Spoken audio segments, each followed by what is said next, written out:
বহিৰাজ্যত সন্ধানহীন মৰাণৰ সমীপৰ বামুণবাৰীৰ চাহ জনগোষ্ঠীয় সংগঠনৰ নেতা।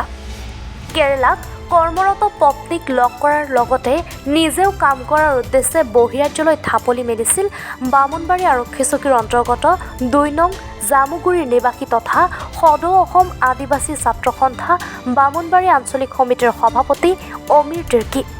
কেৰালালৈ ৰেলেৰে গৈ থকা অৱস্থাত আদবাটতে সন্ধানহীন হৈ পৰে যুৱকজন। ইয়াৰ পিছতে এতিয়া হোৱা দোৱা লাগিছে যুৱকজনৰ পৰিয়ালৰ লগতে অঞ্চলটোত। শনিবাৰে তেজপুৰত চাকৰিৰ ইণ্টাৰভিউ দিবলৈ যাম বুলি কৈ ঘৰৰ পৰা ওলাই গৈছিল।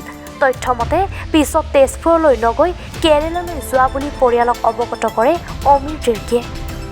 প্ৰায় 5 বছৰ ধৰি কেৰালাত কৰ্মৰত পত্নীক লগ কৰাৰ কথা আৰু নিজেও কাম কৰাৰ কথা আছিল অমীৰ তিৰ্কীৰ।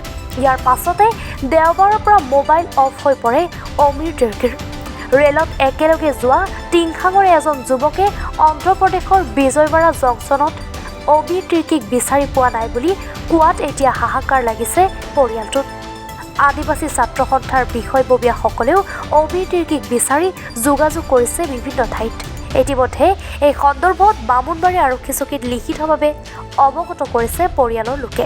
যদি কোনো লোকে সন্ধান পায় তেন্তে 7994038594 অথবা 7086375619 নম্বৰত যোগাযোগ কৰিবলৈ আহ্বান পৰিয়ালৰ। তেখেতে ফোন কৰিলে আৰু কৈছে যে নহয় মইতো তাত নাই যোৱা, মই কেৰালালৈ গৈছোঁ, গতিকে এফালে বোৱাৰীও বহুত দিন অহা নাই, তাকো অলপ চাই ল'ম আৰু ঘৰখন চলাবৰ কাৰণে অলপ অসুবিধা হৈছে, পইচা পাতিবিলাক নাই, সেইকাৰণে মই গৈ আহিম বাৰু এইবিলাক কৈ কিনে তেখেতে গুচি গ'ল। তো ট্ৰেইনতে তাৰ চিনাকি হ'ল আমাৰ গাঁৱৰে এজন, তাৰ ল'ৰা আৰু ইয়াৰ ছোৱালী অমীৰৰ ছোৱালীৰ লগতে পঢ়ে, সেইকাৰণে স্কুলত সিহঁতি লগ ভাগ হৈছিলে আৰু চিনাকি হৈছে। যেতিয়া ট্ৰেইনত পালে তেতিয়া আৰু সুধিছে নহয় ক'ত যাবি, নাই আমুক তামুক এনেকুৱা কথা পাতিলে। সেই ভাগে থাকিলে 2জন ট্ৰেইনতে। সেই তাৰ লগৰজনে ফোন কৰিলে, তেতিয়াহে আমি ঘৰবিলাক আমি গম পাওঁ কি মানে মানুহজন সন্ধানহীন হৈ আছে, গতিকে আমি উপায় কিবা এটা কৰিব লাগে পৰিয়াল বুলিকে আমি এপ্লিকেশ্যন কৰিলোঁ আমাৰ বামুণবাৰী থানাতে। থানাও আমাক একবাৰ ক'লে যে এইটো আমি নল'ম বুলিকে ক'লে।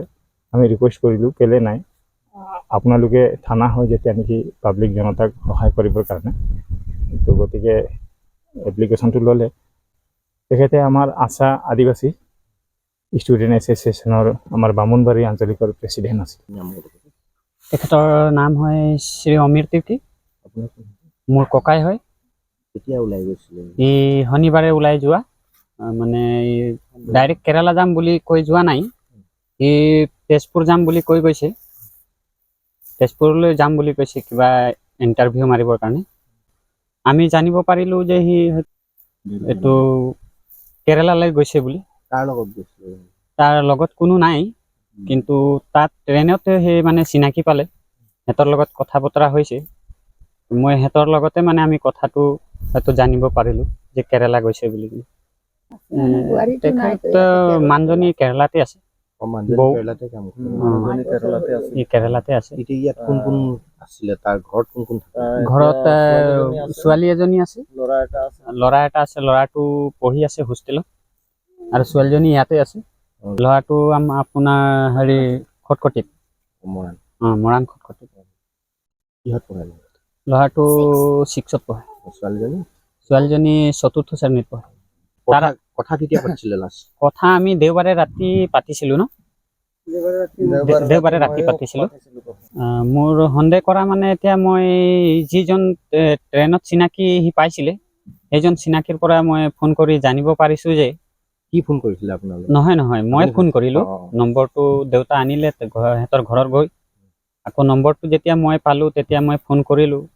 তেতিয়া মই জানিব পাইছোঁ যে ককাই মানে হয়তো ট্ৰেইনত নাই। তো সেইটোৰ কাৰণে মানে আমি আমাৰ থানাটো এণ্ট্ৰি দিছোঁ। তো থানাই কৈছে মোৰ যিখিনি কাম মই পৰাপক্ষে কৰিম বুলি কিনে, এতিয়া কিমানে কি কৰে কালি। মৰাণৰ পৰা ৰাজু মিশ্ৰৰ ৰিপৰ্ট, এনি ভাৰত 24।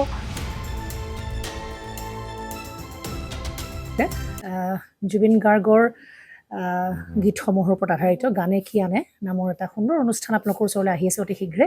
অহা 15 আগষ্টৰ পৰা ধেমাজিৰ পৰা প্ৰথম অডিশ্যন আৰম্ভ হ'ব আৰু সেই অডিশ্যনৰ যোগেদি বিভিন্ন কণ্ঠশিল্পীসকলে যিসকলে এই অনুষ্ঠানত যোগদান কৰিব বিচাৰে তেওঁলোকে এই অডিশ্যনৰ যোগেদি আগবাঢ়ি আহক আৰু জুবিন গাৰ্গৰ বহুত ভাল লগা গান আমি সদায় শুনি আহোঁ আৰু আপোনালোকৰ যদি ভাল লগা গান থাকে জুবিন গাৰ্গৰ আপোনালোকে গাই ভাল পায় তেন্তে অডিশ্যনত যোগদান কৰক। মোৰ ফালৰ পৰা আন্তৰিক শুভকামনা থাকিল এই সম্পূৰ্ণ অনুষ্ঠানটোলৈ। ধন্যবাদ।